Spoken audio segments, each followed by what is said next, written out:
Davom etamiz. Sirdaryo viloyatining Guliston shahridagi tungi klubda jamoat tartibini buzish bilan bog'liq holat sudda ko'rib chiqildi. Hodisa tungi vaqtda Guliston shahrida joylashgan ko'ngilochar maskanlardan birida sodir bo'lgan. Video kuzatuv kameralarida aks etgan kadrlardan ko'rinishicha, dastlab o'zaro tortishuvdan boshlangan holat keyinchalik janjalga aylangan. Voqea joyiga yetib kelgan ichki ishlar bo'limi xodimlari vaziyatni tinchlantirishga uringan, biroq ularning qonuniy talabi huquqbuzarlar tomonidan bajarilmagan.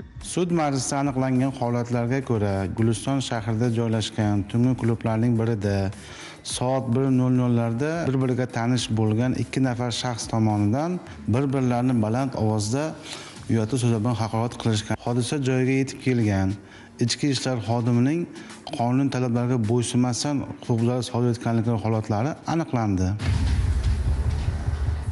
Sudda ayblanuvchilar spirtli ichimlik ta'sirida bo'lganini tan oldi va sodir etgan harakatlarini to'liq eslay olmadi. Sud bu holatni ma'muriy huquqbuzarlik sifatida baholadi.